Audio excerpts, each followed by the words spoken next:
වතුර තියෙන්නේ අම්මේ පරිස්සමෙන්. ලිස්සනවා. හෙලෝ කියන්නකෝ. Hello guys.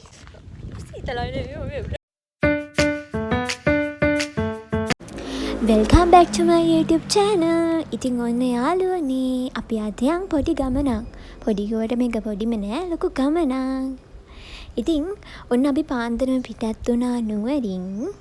ගමනක් යන්න. ඉතින් අපි ඉස්සෙල්ලාම ගමන යන්න නම් හොඳ සින්දුවක් තෝරන්න එපා. අහගෙන යන්න පුළුවන්. ඉතින් අපි ඉස්සෙල්ලාම හොඳ සින්දුවක් දාගෙන යන්නයි දැන් හදන්නේ.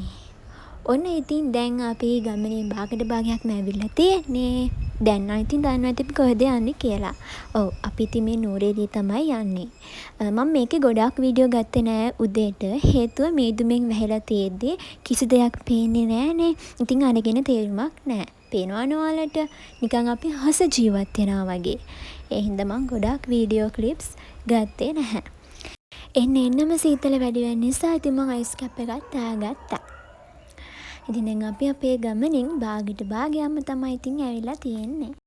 ඔන්න ඉතින් උදේට කන්න කියලා අපි පරිප්පු සීනි සම්බෝල එක පාන් අරන් ආවා. ඉතින් අපි මේකත් කකා තමයි ගියේ. ඔන්න දැන් අපි නුවරඑළියට ආවා. ඉතින් අපි නුවරඑළියටම නෙමෙයි යන්නේ. මේ යන්නේ වෙනත් තැනකට. ඔන්න ඉතින් අපි ඒ තැනට ආවා. Hello කියන්නකෝ. Hello guys. ඔන්න ඉතින් අපි ඇවිල්ලා ඉන්නේ ශ්‍රී ලංකාවේ උසම දුම්රිය ස්ථානයට. ඒ කියන්නේ පට්ටිපොළ.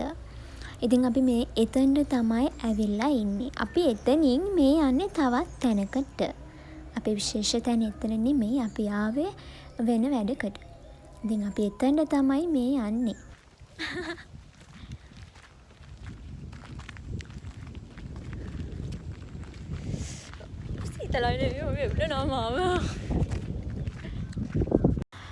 නුවරඑළිය විතරක් නෙමේ අපි පට්ටිපොළටත් ඇවිල්ලා බැලුවාම ඇතරම සීතලයි. උදේ වරුවේ සීතල තිබ්බා. දවල්ෙන සීතල තිබ්බේ නැහැ. ඉතින් අපි ගෙදරින් එද්දී තේත් අරන් ආවා. ටිකක් රිලැක්ස් වෙලා යන්න ඕනි හින්දා තේකුත් ඉතින් බිව්වා. මේ ගමන යන්න තියෙන්නේ පයින්. ඉතින් පැයක විතර වගේ ගමනක් නිසා ටිකක් රිලැක්ස් වෙන්න පැයි.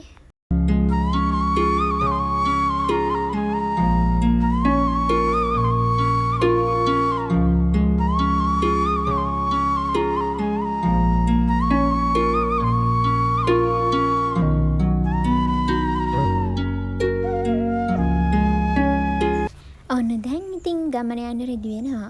මේ ගමන ඉතින් බර බඩු බෑකුත් ඉතින් අරගෙන තමයි යන්න වෙන්නේ. රේල් පාර දිගේ තමයි යන්න තියෙන්නේ.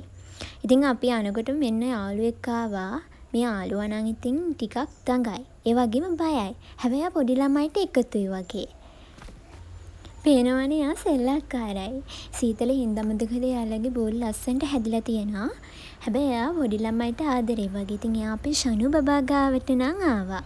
එයා යාලට එකමුතුයි වගේ.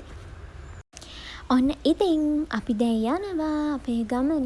පේනවනේ ඔක්කොම ඉතින් අනිවාර්යෙන් ලොකු බෑග් එකක් අතේ අරන් තමයි යන්නේ. ඔයාලට මම මේක ගැන විස්තරයක් කියන්නම්. මේක සාමාන්‍යයෙන් යන්න දෙන්නේ නැහැ. අනිවාර්යෙන් පට්ටිපොළ ස්ටේෂන් මාස්ටර්ගෙන් අවසර ගන්න ඕනේ. ට්‍රේන් එකේ නම් යන්න පුළුවන්. හැබැයි ඉතින් ෆයින් නම් යන්න දෙන්නේ නැහැ. අපි ගිය අවුරුද්දෙත් ගිය නිසා අපිට මේ අවුරුද්දෙත් යන්න පුළුවන් වුණා. ඉතින් මේ තැනට යන්නේ අපේ විශේෂ වැඩක් කරන්න ඕනේ නිසා. තාම ඉතින් ගමනින් භාගයක්වත් ආවේ නැහැ. ලස්සන මල් නම් ඉතින් දෙපැත්තේ තියෙනවා.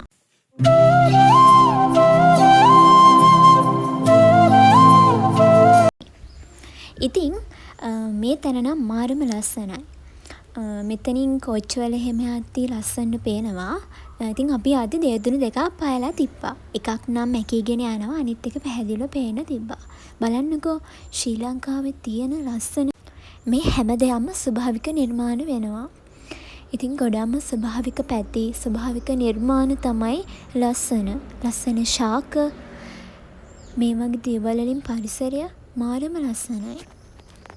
ඔන්න ඉතින් අපේ තැනට ආවා. මේ තැන නම් ගොඩක් ප්‍රසිද්ධ නැහැ. මේකට ගොඩක් කට්ටිය යන්නේ නැහැ. හැබැයි අවටින්න තමයි යන්නේ. මොකද රේල්වේ ස්ටේෂන් එකෙන් අවසර අරගන්න මම කලිනුත් කිව්වනේ අවසර අරගෙන එන්න ඕනේ. ඒ වගේම එයාලා පයින් යන්න දෙන්නේ නැහැ. මොකද ගොඩක් බයයි. අපි දන්නේ නැහැ කෝච්චි යන ටයිම් ගැන එහෙම. ඉතින් අපි ගිය අවුරුද්දෙත් ආව නිසා මේ අවුරුද්දෙත් අපිට එන්න හම්බුණා. ඉතින් මේ අපි යන්නේ මේ කන්දක් උඩ තියෙන දේවාලයකට. අපි හැම සැරේම මෙතනට එනවා. ගිය අවුරුද්දෙත් ආවා, මේ අවුරුද්දෙත් ආවා. ඉතින් අපි මෙතනට එන්නේ අලුත් සහල් වලින් කිරි උතුරන්න. ඉතින් වතු වල ඉන්න මිනිස්සුත් මේ තැනට යනවා ඇති කියලා හිතනවා. හැබැයි ඉතින් ගොඩක්ම එන්නේ නැහැ කියලා තේරෙනවා. ඉතින් අපි ගිය අවුරුද්දෙත් ආව නිසා ඉතින් මේ අවුරුද්දෙත් ඇවිල්ලා ඉතින් කිරි උතුරන්න හිතුවා.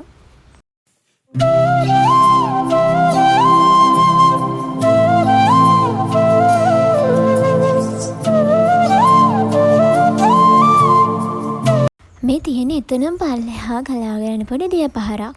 ඔල්පත් අතර තමයි මේ තියෙන මාරම සීතලයි. අත දැම්මම නිකන් ගල් වෙනවා වගේ.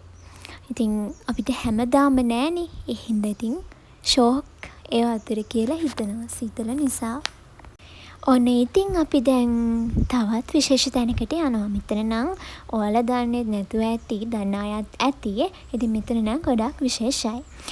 මම ගිය අවුරුද්දේ ගියා. හැබැයි ඉතින් ඔයාලට vlog එකක් ගේන්න බැරි වුණා. හැබැයි මේ සැරේ අපේ අම්මලාවත් එක්කයි යන්න ඕන නිසා අපි ඉතින් එතනට ගියා.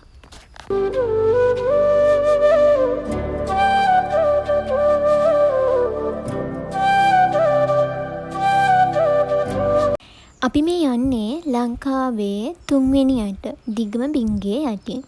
ඒකේ එක විශේෂත්වයක්. අනිත් එක තමා මේ බිංගය වෙන් කරන පළාත් දෙකක්. එකක් තමා දැන් මේ අපි යන්නේ මධ්‍යම පළාතෙන් එහා පැත්ත තමයි ඌව පළාත. ඒ කියන්නේ නුවර එළියෙන් අපි යන්නේ බදුල්ල දිස්ත්‍රික්කයට. ඉතින් මේක ලොකු අත්දැකීමක් කියලා හිතනවා. ඒ වගේම භයානක වැඩක්. මේ දවස්වල නම් කෝච්චි නැහැ. හැබැයි ඉතින් පැය දෙකෙන් දෙකට වගේ යනවා. කෝච්චියක් එන ටයිම් එකක් දන්නේ නැතුව ගියාම ඇත්තටම බයයි. වතුර තියෙන්නේ අම්මේ පරිස්සමෙන්. අද වතුර ඉස්සෙනවා. ඉතින් අපි බයෙන් වේගෙන් ඉක්මනට ගියා. මොකද කෝච්චි යන ටයිම් දන්නේ නැහැ. අපිට අයින් වෙන්න තැන් නැහැ. ඒ වගේම වතුර වැටිලා ලිස්සනවා. වවුල්ලෝ ඉන්නවා.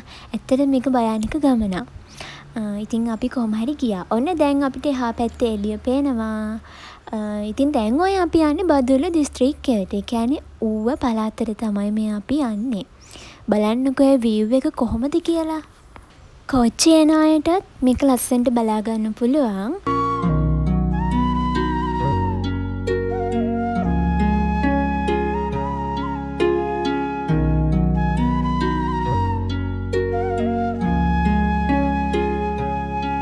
ඔන්න ඉතින් අපි එතන විනාඩි 10ක විතර වගේ ඉඳලා ආපහු ආවා. ඉතින් මේ යන ගමන් ලස්සන මල් තියෙනවා. මල් පුකුරු හදා ගන්න පුළුවන්. ලස්සන මල් දැක්කහම මට කඩා ගන්න හිතෙනවා. ඉතින් මං ඒ වගේ මල් පුකුරක් හදා ගත්තා.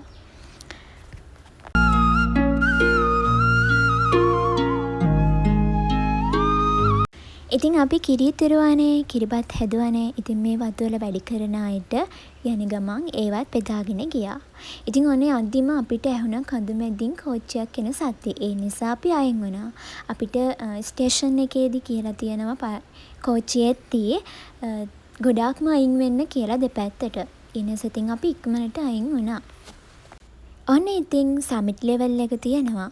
මෙතන මේ දුම්රිය ස්ථානයේ උසම ස්ථානය ලෙස හඳුන්වනවා. ඉතින් අපි මේකේ අදි පහක් කරගෙන ගියේ. හැබැයි අපිට ටයිම් මැනේජ් කරගන්න ඕන නිසා එන ගමන් ෆොටෝ ගහලා තමයි ඉතින් ගියේ. ඒ හින්දා අපි එන ගමන් ෆොටෝ ගැහුවා. ඇත්තටම පයින් යන තියෙන නිසා අමාරු ගමනක් වුණා. මහන්සිය ටිකයි දැනුනේ. මොකද ස්වභාව සෞන්දර්යය විඳින්න ගියාම මහන්සියක් දැනෙන්නේ නැහැ. ඉතින් අපි ටිකක් ඇවිල්ලා රෙස්ට් කරා.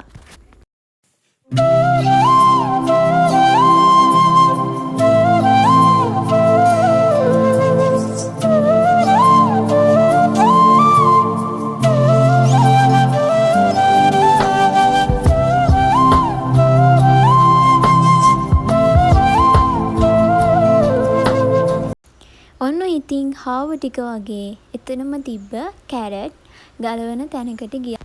ඉතින් අපි ඉල්ලුවෙත් නැහැ. එයාලා අපිට ඉතින් කැරට් දුන්නා. යන තැන මිනිස්සු අඳුරගත්තාම එයාලා අපි අඳුරන්නේ නැතුණත් අපි කතා බහ කරලා ඉති කනෙක්ෂන් එකක් ඇති වෙනවා.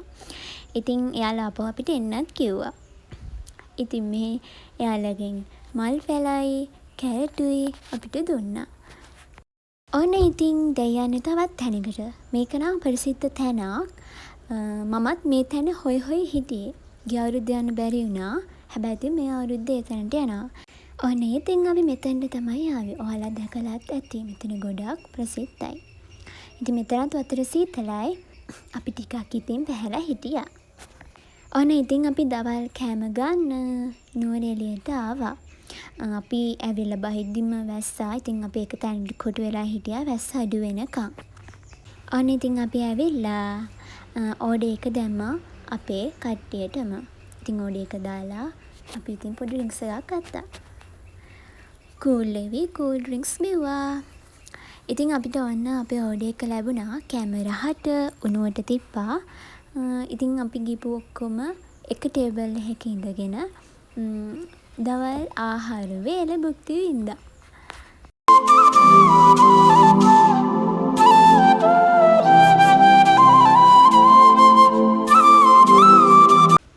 සීතලයි වැස්සයි කියලා බැලුවේ නෑ ඉතින්. අයිස් එකකුත් කෑවා. එතකොටනේ පොඩි ගතියක් තියෙන්නේ. ඔන්න ඉතින් අපි පරවියන්ට කැම දුන්නා. පරවිය ගොඩාක් ඉන්නා නුවරඑළියේ. මම නම් ඉස්සෙල්ලාම දෙන්න බය වුණා. මොකද යාළුවා අතට කොටයි කියලා. පස්සේ මගේ අත අල්ලගෙන බය නැතුව දෙන්න පුරුදු කරා. ඉතින් ඊට පස්සේ නම් හරියට මම බය වෙන්නේ නැතුව දුන්නා. ඉතින් මෙහෙම තමයි අපි නුවරඑළිය සහ පට්ටිපොළ ගමන ගියේ. අපි බදුල්ලටත් ගියානේ. ඉතින් ස්ට්‍රොබෙරිත් අරගෙන මේ ගමන අවසන් වෙනවා. ඉතින් සියලුම දෙනාටම බයි. ඔයාලත් ගිහින් අත්දැකීම් ගන්න.